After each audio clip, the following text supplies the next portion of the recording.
Welcome back, everyone, to another episode of Cinema d'Amore, the first episode of the year, kicking it off well with a movie that I think it's a good movie. Turns out it's kind of a New Year's movie.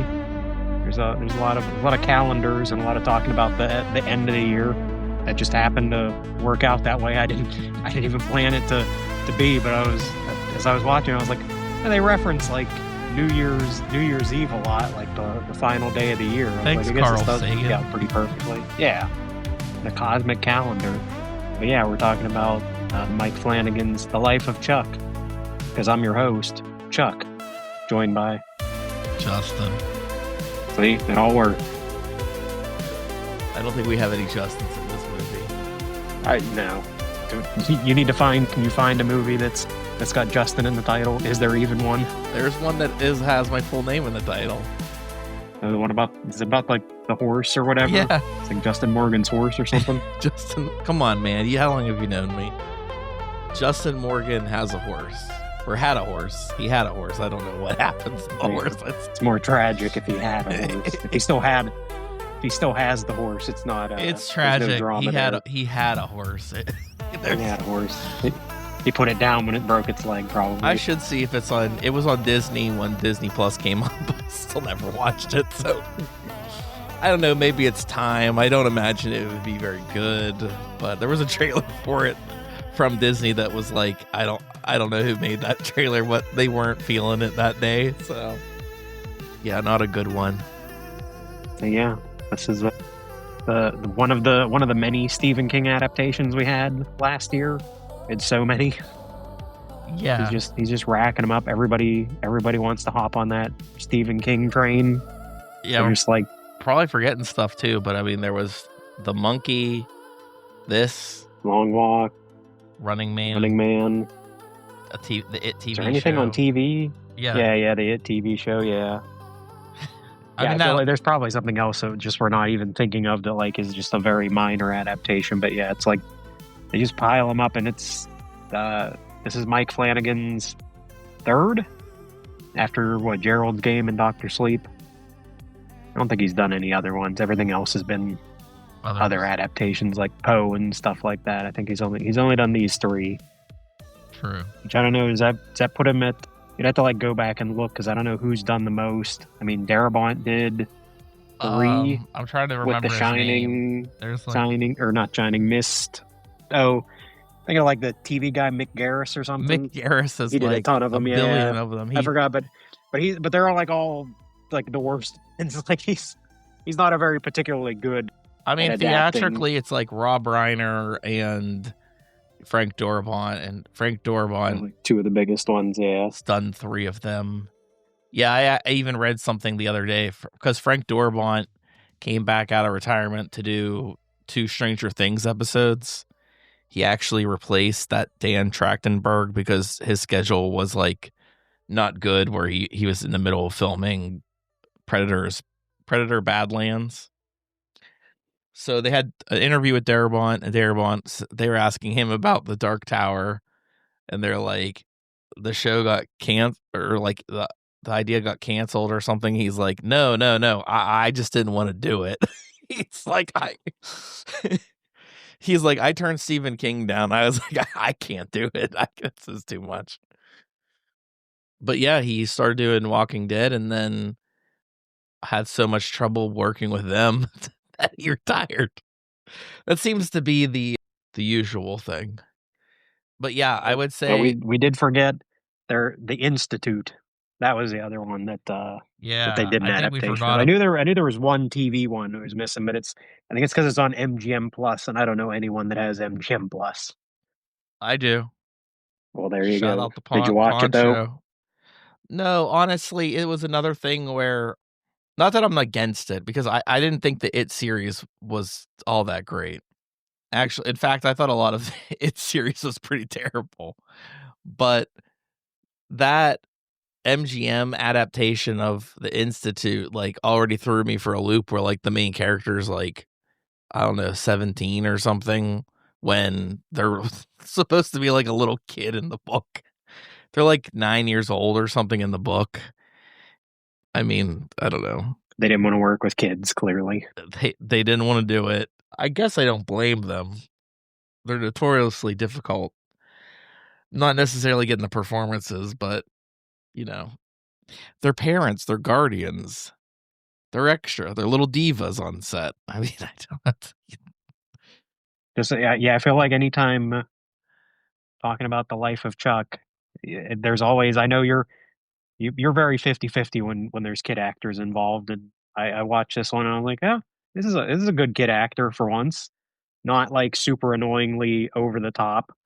No, Uh, he's but you not. got to get to him later because we Benjamin Button this thing. We start from the end. And you got to work your way back. Yeah, this is based on a Stephen King short story of the same title.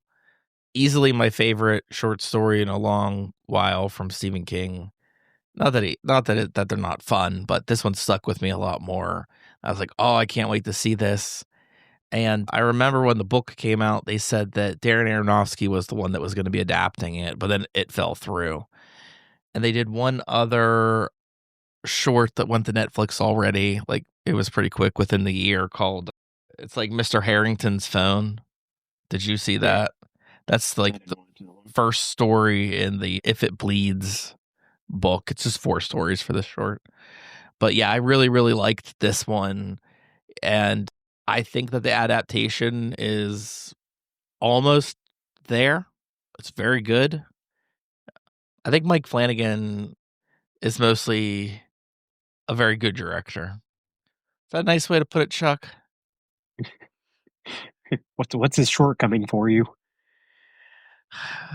In this, I feel like it's not much that bothers me. Yeah. I feel like he never like the one thing where I feel like the book's better in this case is that they never found couldn't find a way to like cut out the narration, you know. And Yeah. I don't think that Nick Offerman's a bad narrator. It's just not the greatest when there's a voice constantly telling you what everybody is thinking or feeling. But Yeah. like to some extent, I think it's fine if you're in a bind, if you're in a crunch. I mean, it is an adaptation of a story. So I guess the narrator that's telling you what's going on is the least terrible thing. But I also Yeah, I do. go I ahead. did wonder if that was. I wondered if that was originally his intention or if that was added later. Because I don't know. I felt like I could understand. I don't know. It did feel like something that was there to clarify some things that maybe weren't super obvious. But like thinking back to it, I picked up on. I picked up on I think most of the things that like he talked about. Like Mike Flanagan actually did a really good job of connecting things visually that then it feels like later they added the voiceover because somebody somewhere in like a test audience was like, I don't get it. Why did he do that? Like the good example I feel like is the dancing scene, which is the center of the film. And he does like a really good job of connecting Tom Hiddleston dancing. And it does those real quick like flash cuts to his grandmother dancing, who we haven't even met his grandmother yet because that's going further backwards in the story. And he just like flashes those cuts real fast that they're like dancing to the same moves. And I don't feel like you needed the narrator to go on about like Chuck doesn't understand why he loves to dance. It's just something that comes to him. But then later they go back once we get to that point where we're back in his childhood and you see his grandmother doing the same moves and you know it's the exact same shots that he was cutting in earlier. But I could see like somebody being like, I don't get it. What were those? Like not putting two and two together to understand that. So I do feel like the narration might have been added later because someone somewhere in like a test audience or an executive was like, I don't get it. Why is he doing that? And they're like, we'll have Nick Offerman tell you why he did that. So yeah, I would Yeah, agree well, that I don't hate the narration. Like his narration's funny. I like Nick Offerman the way he narrates. It is comedic and I think works pretty well. But I would agree that it seems like it was added because somebody told him like, I think you need to put the narration in there so we understand like why some of these things happened. I like the visualization of the test audience being like, I didn't understand the story. And they're like, don't worry, we're going to put Nick Offerman's going to explain it all to you. Yeah, you're gonna need Nick Offerman to tell you about it. I wish he was there explaining everything to people when they're like, just put him in the movie. He's doing a pretty Yeah, good job. No, I feel like this, I don't, something about this adaptation, it's just like, it's so close. I think it's a great movie. I feel like it's just a hair, something is just like some of the conversations and stuff kind of just feel weird. Like, for example, in the first act, Thanks Chuck, where we just have all that's what it's called, Thanks Chuck, but I not exactly thank Chuck. And we're in a scenario where it's like the end of the world, and like I think there's a lot of good setups, like with the you find out a lot of stuff that's going on from like a parent teacher conference and conversations with the neighbor, and like I think that those all flow really nice. But then he has like weird stuff like that. There's a part with like a little girl on rollerblades, and their conversation's just off. it feels too adult. It does feel too adult, but it also is so random because it's like in the middle of the night. She's not worried about a stranger. Her parents not there. It it doesn't bother me knowing exactly like in a few minutes after that you understand what's going on in that universe, and like Yeah, that's fine. But then like that's why I would say it doesn't bother me like that, because it's again, it's tough to talk about it because everything's in reverse order. But to say like spoiler alert, everything in the first, or technically the third act, is everything happening inside Chuck's head. yeah, So and this is like him just about to die. So I kind of accept it like it falls into like these are people in their own universe in his mind. They're the people that he's known and met, but like maybe their conversation, everything's off in the end because he's off. Like the tumor's killing him slowly, and this is like him at his final moment. So everybody in there does seem a little off. Like I mean, there's these people kind of just randomly are there. They're interacting. Matthew Lillard's kind of like he seems like way too happy for the situation. Like he's like laughing like this is the funniest thing in the world, even though it's like everyone's dying. A giant sinkhole opened up and swallowed up all the cars, and he's like, let me tell you, those people in those cars, they didn't make it, pal. Like he's way too happy for a I thought he tragedy was going pretty. on. He So I think I mean even in that instance, like I thought he was very good because I felt like he's like tearing up as he's talking about it. So it's like he's trying to. Well, he even talks about the stages of grief, but like he's just finishing it. He's just catching up. So like I think it's a little bit of that like denial that's still happening within him where he's, kind of trying to laugh it off a little bit. But some of the weirdness I think carries over, but maybe not as much, or maybe it's just some of the like I don't know the way they set up some of the scenes. But that's it. That's kind of where my complaints end, really, right there. I guess you could say it's a little melodramatic for the time, but like, and it's weird because it works for me. Like sometimes to me, it's like it'll be too much, and I was like, for what they did isn't it like just almost like a 2-hour movie or something? I don't know if it goes over that, but like, great job on picking novellas, short stories. Those are what you adapt into movies, and also like I really like seeing Mike Flanagan using a bunch of different actors that we haven't seen him use before. Like he seems to collect his actors.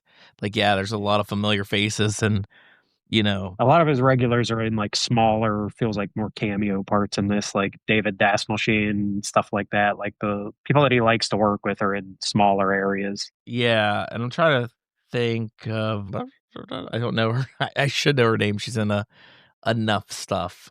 Karen Gillan. No. With him, I'm trying to figure out her name. She's the PE teacher that's teaching them how to dance, Oh, and she's in like she uh, shows up in. yeah, Well, it's the same thing. I should know her name because yeah, I've seen her in so much stuff. she is also like this is what I'm talking about collecting. I think I first see her in Midnight Mass, and then she's in everything with him. And I mean, he kind of does that too, where like I think he has Mark Hamill in this, and I think this is the first time that he worked with Mark Hamill. But now Mark Hamill's in all this, like he's collected him, so he's just picking up and he's collecting actors. Be there. He'll keep Samantha going one day. Sloyan. Yeah. Yeah, and it's actually really nice to see her play a nice character because I feel like she always gets the worst. She's always the worst people in everything that she's in. There's another like really good detail that I think he works in it's very subtle in that the first third of the movie, Act 3, Yeah.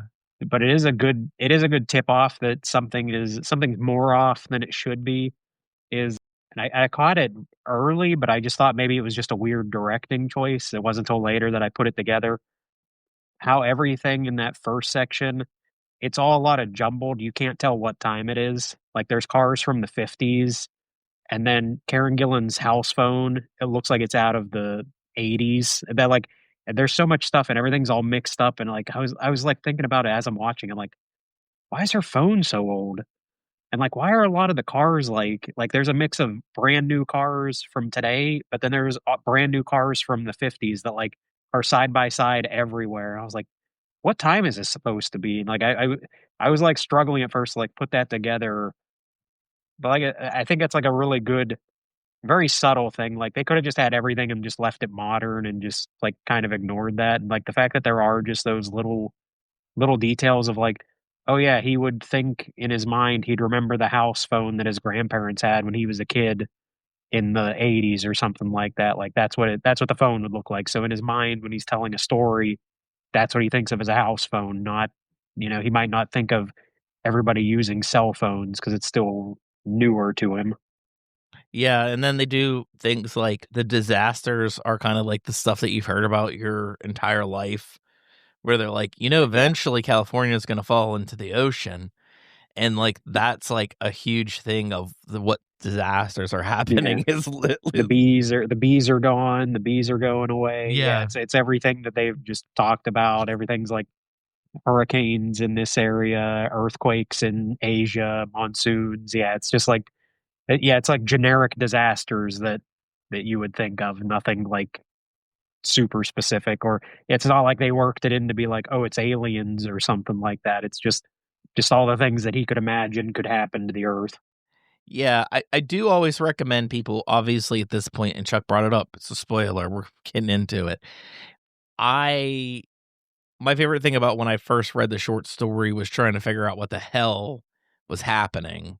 And I don't even remember, maybe the short story does. It's been a while since I read it. But the visuals like you're talking about with the phones and the props and the set deck and all that kind of stuff.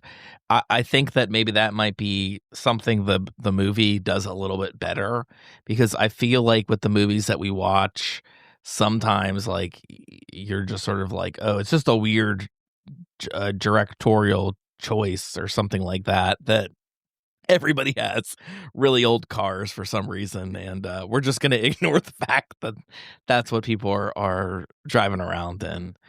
But yeah, yeah, that sticks with me. The end of the world stuff that's I also think's funny is that it doesn't seem that far off the news that we watch every day now. And but yeah, I think and then there's also you talk about that stuff that like obviously those are the little hints spread throughout. And then we also get our plants and payoffs where like he goes to his attic when he's on the phone with his ex-wife Marty Anderson. How do you say this guy's name? Chiwetel Chiwetel Ejiofor. Ejiofor. Yeah, love this guy.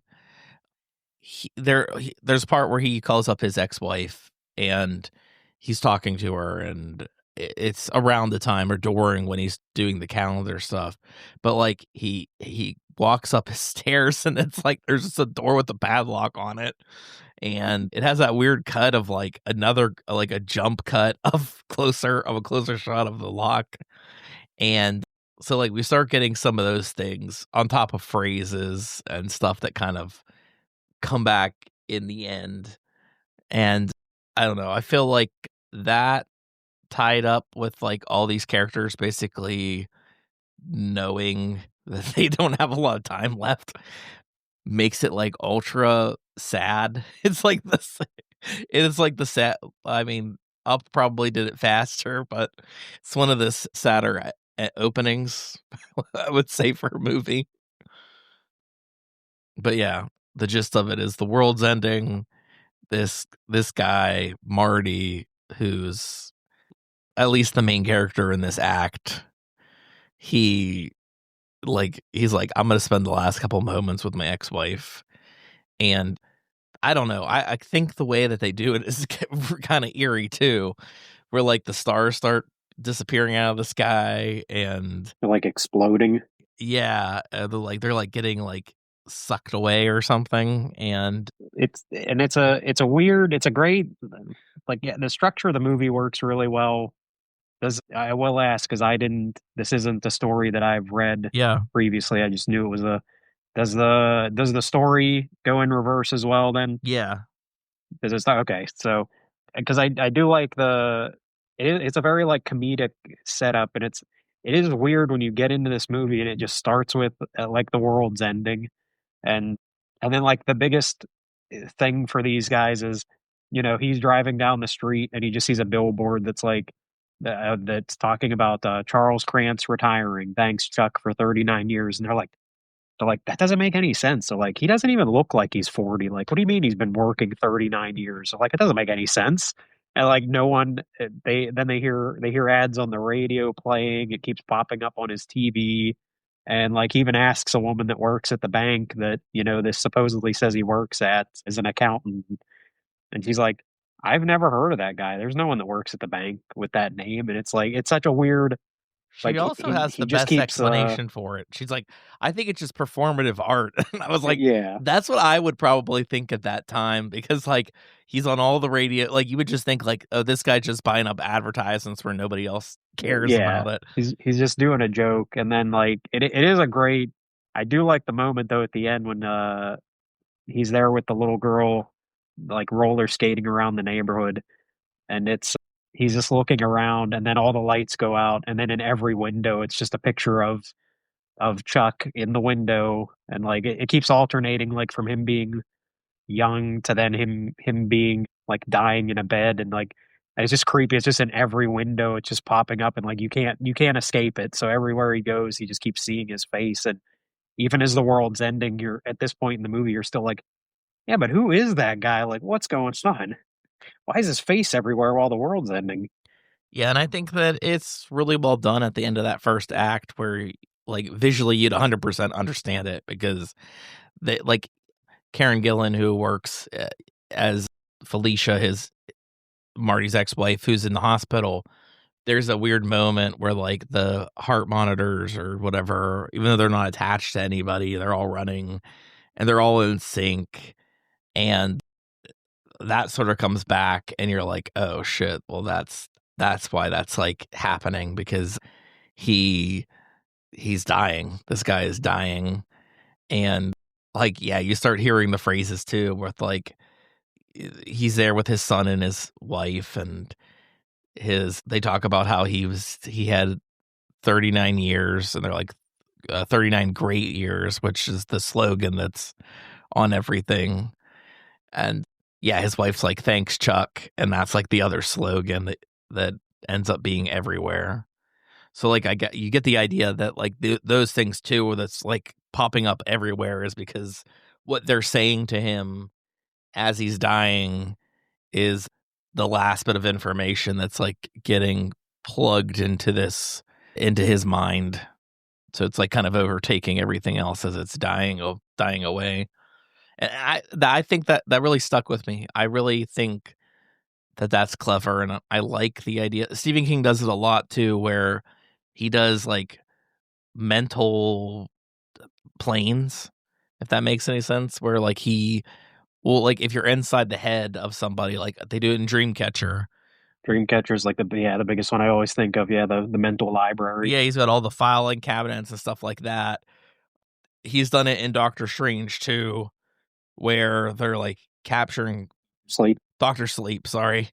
They're doing it in Dr. Sleep too, where he's putting them in mental boxes and holding these spirits and stuff like that. So like it happens a lot where there are like these mental worlds. It happens a lot, a hell of a lot in Dr. Sleep. It's something, yeah. Like It's they something he talk a likes. lot in weird planes. Like they even take the filing cabinets. Like it's more modern, but the little girl's like memories that she sets up the trap. Rose the Hat. Yeah, yeah. Yeah. And I think that's definitely something he thinks about a lot. He does bring that up, and I would say this film does feel, even though I mean he did avoid the thing of making the main character a writer. That's like his other most famous trope that he uses, is the main character is always a writer. But it definitely did, after watching it, it definitely did feel like this was kind of something that was probably personal to him, like that thought of, like, because he's obviously made all these worlds, and there's stories that he's never even published. I'm sure that he's just had ideas for, and he's got all that in his head, and it is kind of like, well, what happens when he just dies and none of that? It's all just in his head and it never gets out. All the stuff that he never even put into, like, not even just an unpublished manuscript or something like that, but there's probably just things that he's got there that he's never even told anyone. Like, oh, I thought about this idea and I came up with these characters, and it'll just go away one day.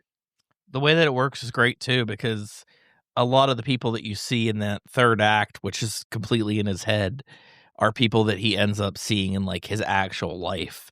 And sometimes it's like short little irrelevant things, which Like he just sees the girl skating down the boardwalk or something, and that's it. his one teacher who like talked to him one time, Yeah. like he's off living And in. he was there with Karen Gillan, and she was like serving punch, but it's like he's put them together as like a couple in his mind, even though there's no actual reference that they were a couple or married in his real life. Like he just saw them Yeah. together at the same place. So he kind of like, he makes up a story for himself that's may or may not even be true.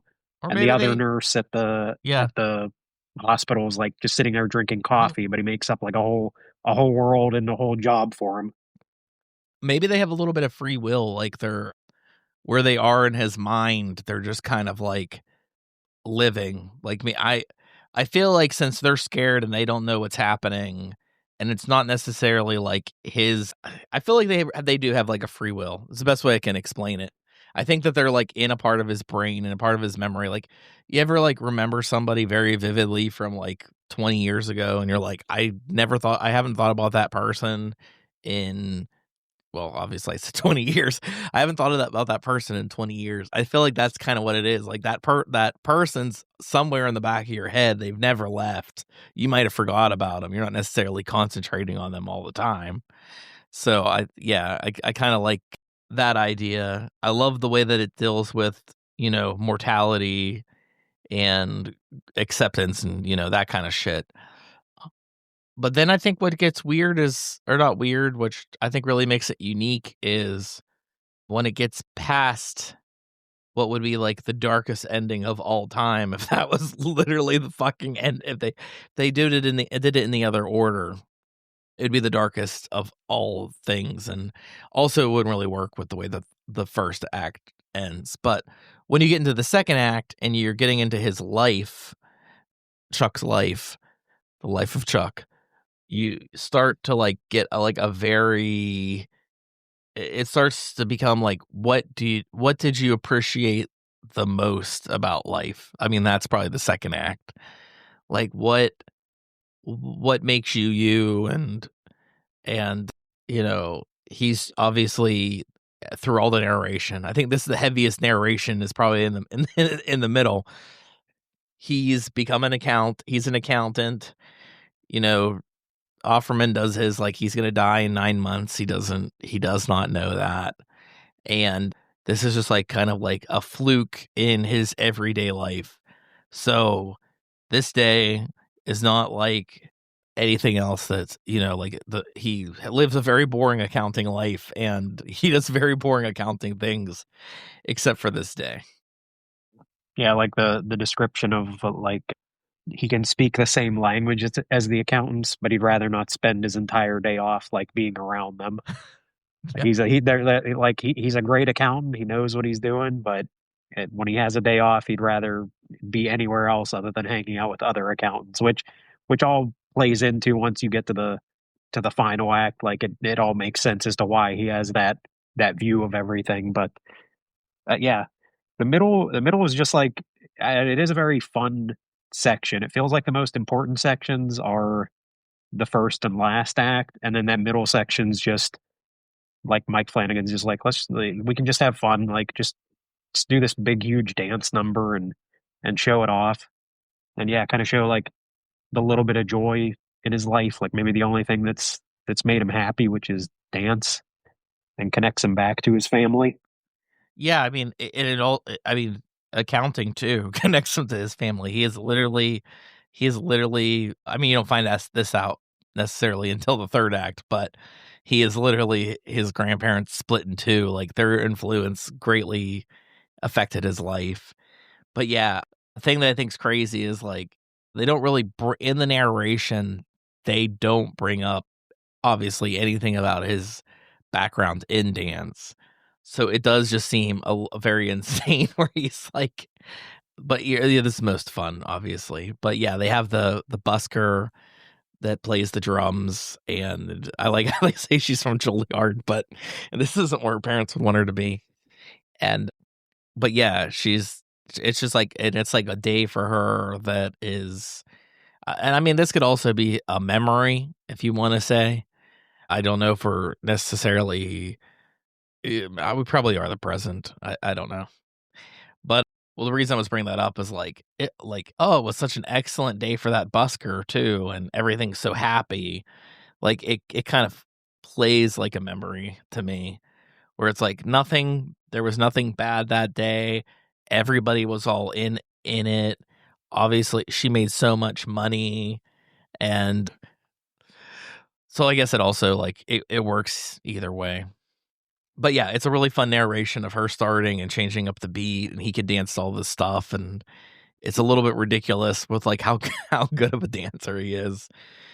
I do like how they do have like one other dancer in there, which is, well, and again, where they didn't probably need the narration, is the girl that broke up with her boyfriend. Her boyfriend broke up with her, and she was all jacked. And like, I do like how it's like, okay, they have some sort of dance background and make this like, I don't know what you would call it, like this spark in the middle of an average day kind of take place, brighten up everyone's day.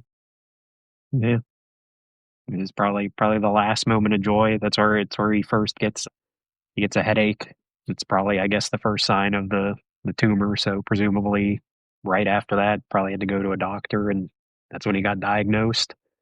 So yeah, I guess like when you're saying it feels like a memory, it probably is like his last good memory, because it would seem that probably for the rest of his life after that was spent in a hospital bed or getting chemo or something like that. So Yeah, I mean, it's even probably mid like the dance, last good day. he has his first headache that we see, and he's like, "Oh, it's just my glasses," and he takes off his glasses, and he's Yeah, not an asshole either. Like he has fun, he dances with that girl, and then he's just like, "Yeah, you'll find somebody else." He's like a very nice person. It's not like he, yeah, it's like it's never played as like there's never a moment where it seems like he's like, oh, I'm gonna cheat on my wife, like, which again, like the narration says, like he's like super devoted to his family, like he would never do something like that. It's never even something that would cross his mind. So it's not even a question of like if that would happen, but like he's pretty much flat out like, like, no, we can just be friends, like, but this is like a one-off thing, like we won't do it again. I mean, yeah, getting into the final act, which finally is the most like, it feels the most king of mm, everything in terms of you get a little bit of supernatural. Like I feel like that whole movie you're sitting there, you're like there's got to be something supernatural. Stephen King can't do something without just a little bit of something supernatural, and it's like we get ghosts in the final act. It's like there it was. He slipped it in there. it's like supernatural or aliens, and that's pretty much like 50-50. Like if it's anything Yeah, else, yeah. I don't know. Yeah, it would sum up the ghost and the supernatural aspect of it. But yeah, and it kind of picks up like a Poe. There's like a Poe theme going on too with, you know, Telltale Heart is kind of like very heavy in this, I feel. And or maybe because we just got through Christmas, I'm thinking Christmas Carol, I'm thinking Charles Dickens, like how they deal with ghosts. And they even bring it up in this too. They Yeah, are yeah. Is that watch. a ghost story? He's like, yeah, I guess. It's got ghosts in it, so it's got to be a ghost story. Or like like, okay, so now this is where he's a kid, and they explain very early on how he's with his grandparents because his mom and dad, an unborn sister, died in a car accident. But like you said, like there's things that you instantly know that, like, okay, his grandma is definitely the one that was in the kitchen dancing, like before you even get to that scene. Yeah. And you know, when they're renting those videos from Blockbuster and they're going through like all the musicals and stuff because he likes dance, and it's like the same, like that cover up's the one that like sticks in his brain. And I think you hear the music maybe in the second part, but it's on television at the end of the world Yeah. in the first one. So like I do like that little, I kind of like the idea of like this whole thing when you think about this whole movie, it is wrapping up like what did your life mean, I guess, to you? What did your life mean to you? And like how, you know, memories affect you and everything. But we're in the first act now. We moved into yeah, child Chuck. Yeah, That's what it's and called. he has to. Yeah, and he pretty much has. He does have to make a decision early on. You know, he clearly loves dance, and he loved that from his grandmother. But his grandfather makes like a really good point. That's like, he's like, listen, everyone loves a dancer, but the world needs accountants. Like, sure, everybody loves to watch someone dance, but you know what job's going to be high in demand? Going to be accounting. That's what you really need to focus your life on. And he does have a good speech where he talks about like the art of accounting. Like, he's like, it's not just numbers. Everyone thinks it's just numbers, but like I can do stuff with these numbers. I can make everything perfect. Like I could save someone's business because of how good I am at, looking at the numbers and saying, oh, well, if we consider this, that, and if we move that here, like it'll all work out and everyone will move on. Like if you got a regular accountant that's not artistic like he is, they would just put the numbers in and be like, oh yeah, I don't know, I guess you failed. I guess you're going to lose your house. Or the art of like statistics and how they can predict the future. Yeah. And I mean, that is true. And it is in everything because even like how, you know, the day that we're recording this, there's a football game tonight that's going to decide the fate of our team and another team. It's one or the other.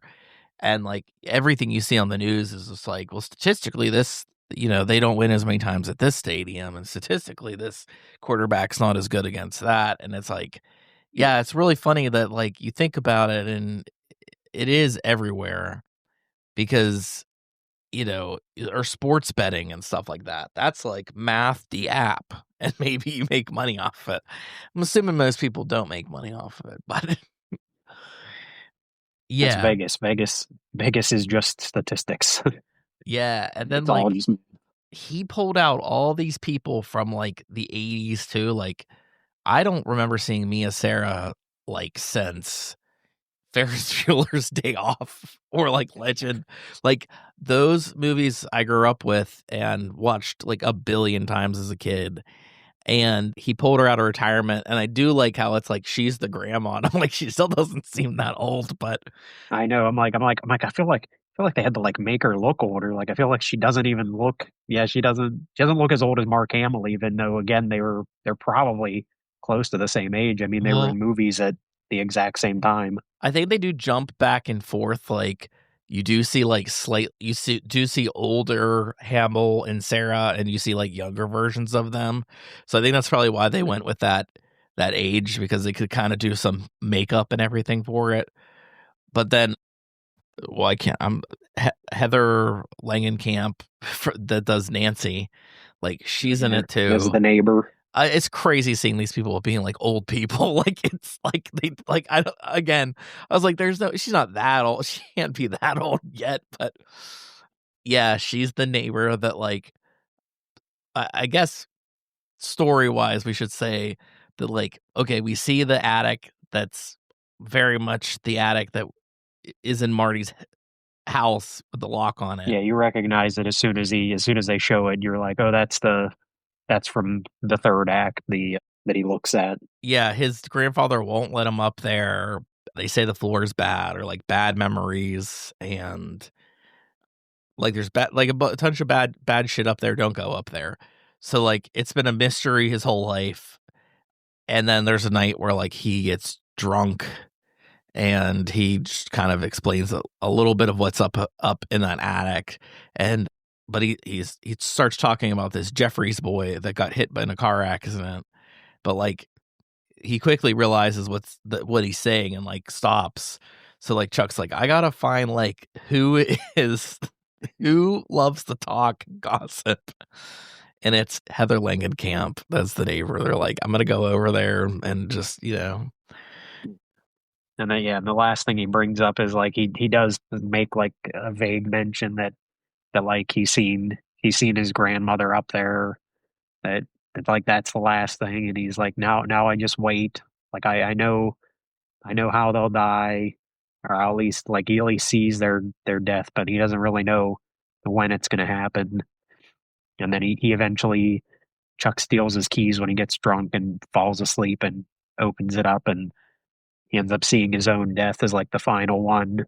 Hamill. Yeah, so he sees his own, and it's yeah, it's an interesting. I just like it's there's no explanation ever really given, which I'm fine with. I like it being kind of like vague. It's just yeah, I don't know. It's that's just a haunted attic, and it's like he's like it's the house has been the house was built in the 1800s and it's been renovated like 6 times since then. He's like, but that always remains.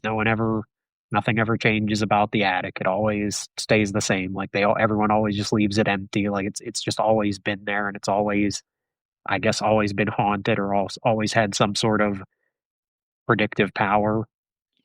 Yeah, and I think the only thing that's like strange to me is like in that final act or the first act, obviously Mark Hamill's discovered what it is. It's showing the future and like the things that he's seeing in that attic are things that he knows will come true for sure. Cause like he's the Jeffries boy thing, like he like 100% knows that it's gonna happen.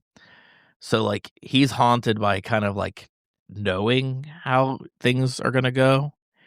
And so he's trying to protect Chuck from going up there. But like even everything too, like when Chuck's grandmother dies, she dies young too. So also I like that little detail of like when somebody died kind of naturally, they died young. So like he dies young too. And they I don't know where I was going with that. Just in general though, I was thinking that like yeah, he's trying to protect him from that. And eventually and when we get into the story, like Chuck does get up there. So Chuck knows how he's going to die, or maybe he doesn't understand that he's seeing himself at that point. I guess that's how I take it, because he doesn't seem What's like what the saying narration says, just like he's like he doesn't know he doesn't know if that's him. He doesn't know how old that guy is, but that more or less that he's just gonna pretend like not pretend or ignore it, but just like not let that sit in his mind, because he's like it clearly ruined his grandfather's life, because his grandfather, knowing about all the death, he never says it, but possibly maybe he had seen like his daughter's death too oh yeah. in the thing, or his son and daughter-in-law. I can't remember if is he the parent to the daughter. I think that like he never flat out says that, but like that it's referenced that that's why he drinks so heavily, is because he knew all of these things were going to happen, and like there was just nothing he could do about it, because he only knows how they're going to die, not when. So he can't prevent any of it. He just knows that something's going to happen. So I like the idea of yeah, Chuck chooses to like not think about that. Like he's like, I'm just gonna live my life, be happy, and Like if that's me that's dying, then I'll just deal with it when it happens. Yeah, and I mean, he also gets like he learns a lot from like his like when you see his when they go to the funeral director Carl Lundy, who's also in the first act, is like he's saying the same stuff about how he wanted to be a weatherman, but it didn't work out, and he explains why to Chuck, young Chuck, when he's in the funeral home. But the point I'm bringing up is the fact that he says, "Oh, don't worry about it. It's all taken care of. He's helped us so many times that you don't have to worry about it." And like it kind of like the side of his grandfather that he's seeing is a mess, and that's like a little hint of like how much he's affecting other people's lives with the stuff that he does. So he's going to become the same type of an accountant that's like, cares more about the people and is just trying to take care of the people. But then yeah, the last bit that we get is him discovering his love of dance, which is, you know, he learns it from his grandma. His grandma starts teaching him the steps of things. And is it after it's after she's gone where he starts taking the dance classes, right? So like, yeah, it's like a way for him to connect to his grandma. There's a weird part too where like not weird, but he knows that she died in the grocery store. So like he goes in the grocery like he's obviously mourning her. And it's like, hey, where'd that lady die? And it's like that's morbid, like, oh, I'm her grandson. So they explain it. So like obviously very heavy on his mind, and it kind of brings him the joy, so like he starts getting back into like the dancing, and that also could kind of be a memory too, like the way that it's just like, oh, I was the best dancer, and then like people really started to follow my lead on everything, and everybody was like, you're the best. So like it does kind of work like a memory the whole time. Yeah. I guess I when really I like it. It's a good scene too when he first yeah. gets there because they like in the future he's just an accountant, but you do know that he dances because you've seen that too, and like Yeah. he's walking by that bulletin board and it literally has like dance class and math club are like side by side, and then he comes back and it's like you're like, oh, is he gonna be math club because he's gonna be the math guy, and then when he shows up to the dance class instead. Yeah, I mean, yeah, you're right, because he could have just been like, didn't do anything, but he learned all his dance from his grandma or something. So I guess it would be a little bit more believable. But like, yeah, even some of the dances you see him do, Tom Hiddleston and this younger version of him must have been taking the same classes of dance as actors and stuff, because they don't just look alike, they do move a lot alike. Their dancing styles a lot alike. But yeah, it's mostly like it's very happy. I guess as happy as King can be. Like there's a moment where he's like interested in the older girl, and she's got that boyfriend, and like he does look like he's gonna beat him up. And that's the story that apparently he tells everybody else for like his hand getting slashed. But which they do a good job of, like, I don't know if it's the most subtle thing, but like when you see him in the hospital bed in Act 3, he's you see the slash on the back of his hand.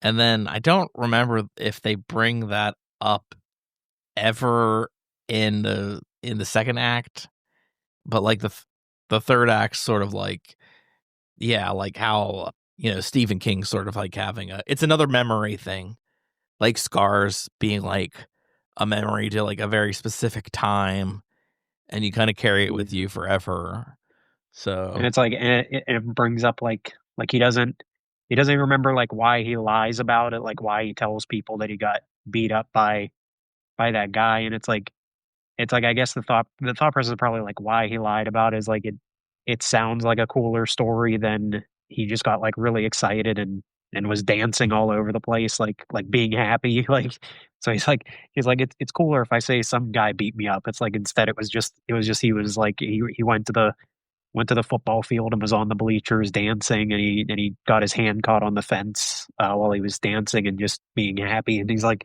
it'll be cooler if I say that guy beat me up because I was with his girlfriend.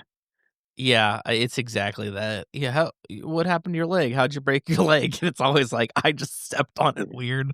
It feels like Fight Club, like Chuck Palahniuk talking about, he got a black eye on a camping trip, and he was like, everyone was afraid to ask me, like they just assumed I must have been in a fight. Like no one wanted to ask me how I got that black eye, and it was cooler that people thought it was something different. Right. So I maybe that's also why this like the story sticks so well to me. But like I think this is probably one of King's best short stories, and also another very good adaptation. Like I think that of all the adaptations we even got this year, this was the best one.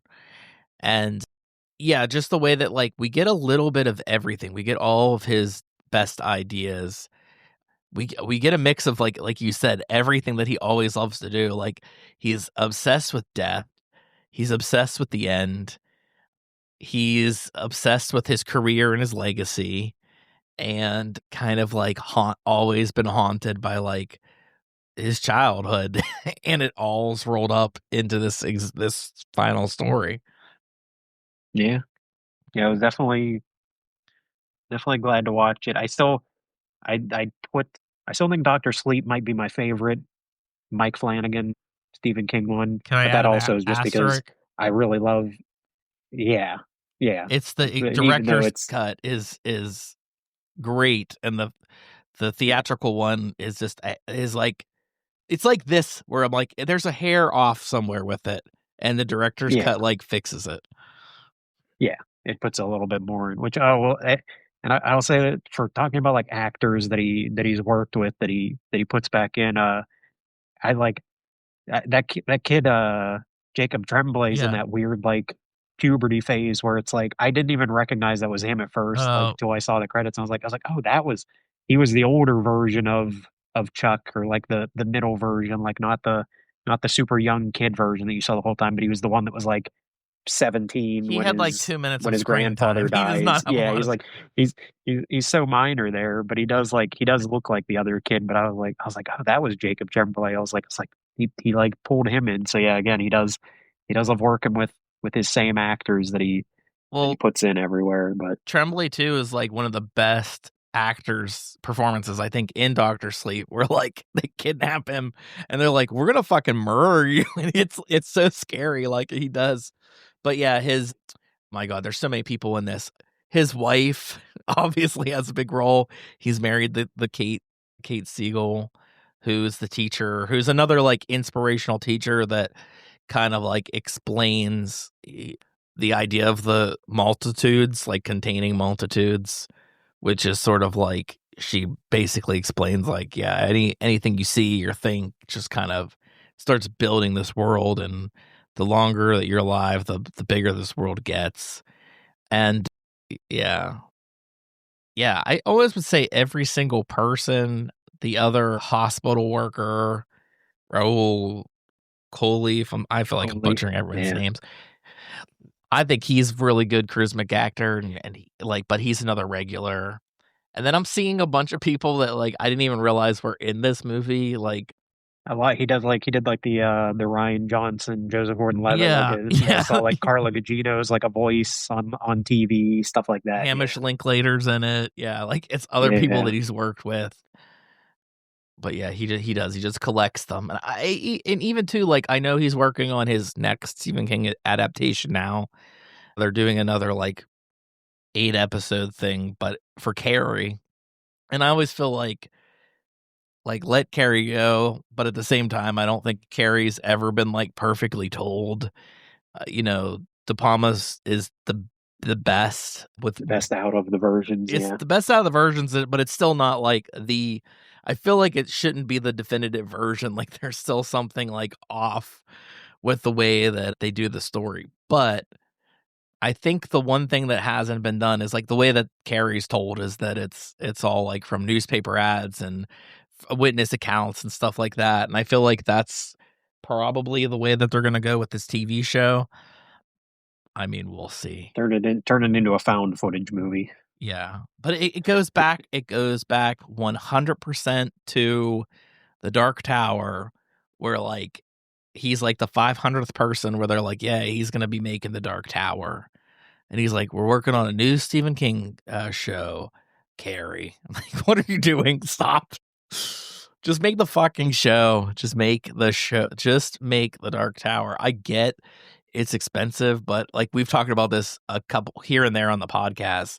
Like, come on, HBO. Like, if you're looking for something adult fantasy to replace Game of Thrones, just go with The Dark Tower. So you're dumping all that money in the Game of Thrones spinoffs. Yeah, like I definitely don't see The Dark Tower not working.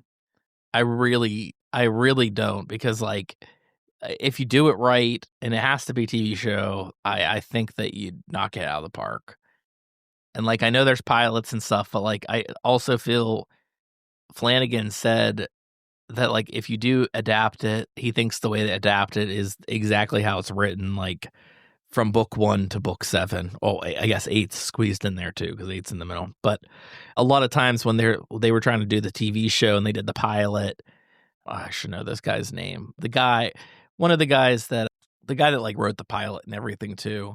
I'm not knocking his work, but like he wanted to go back to Young Roland, which is what they have a comic book series. They did the same thing where they wanted to start with like book 4 is basically it was like almost entirely in the past.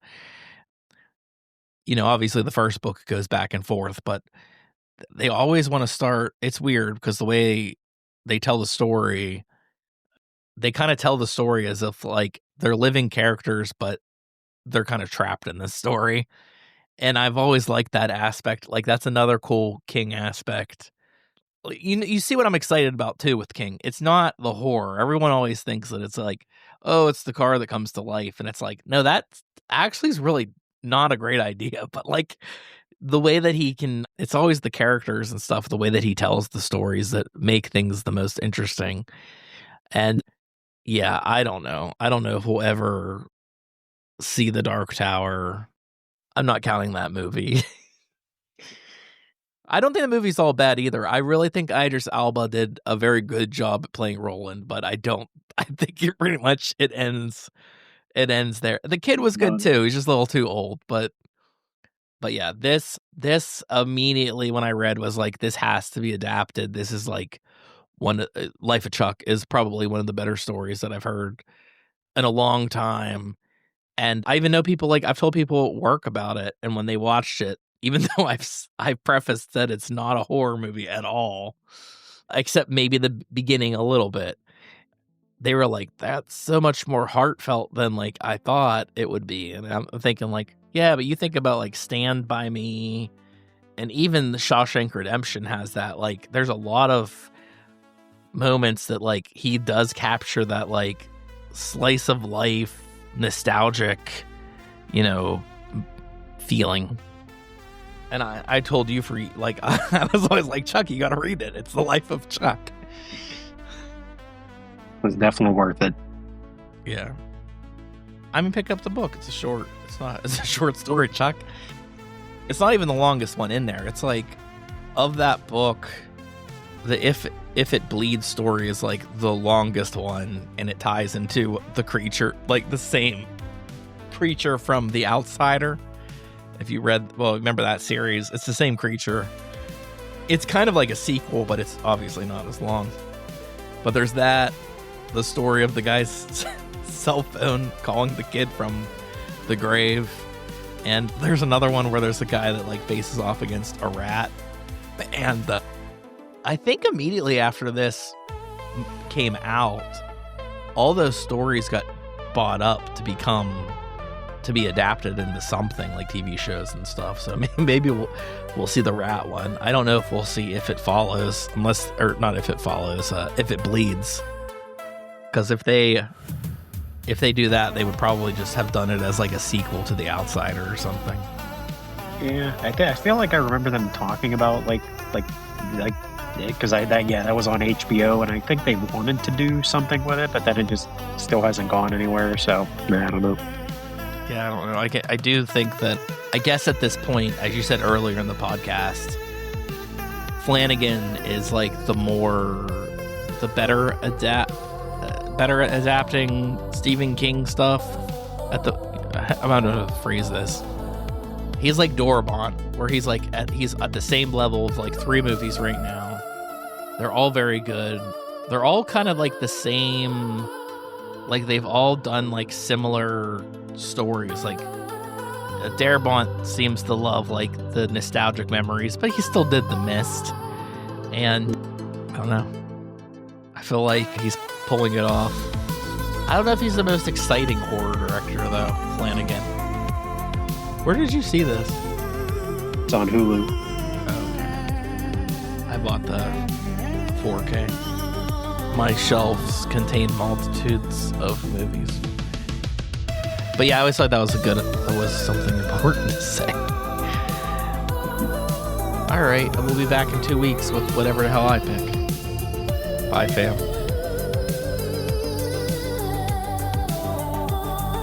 We're Cinema D'Amore. Follow us on Facebook and Twitter to stay up to date with news and information on upcoming episodes. Find us on Apple Podcasts, Google Podcasts, Podbean, Spotify, Amazon Music, Audible, Pandora, Alexa, or iHeartRadio. It would be greatly appreciated if you subscribe to our podcast on your platform of choice. We also appreciate feedback, so rate us, review us, and let us know what you think. And above all else, thank you for listening.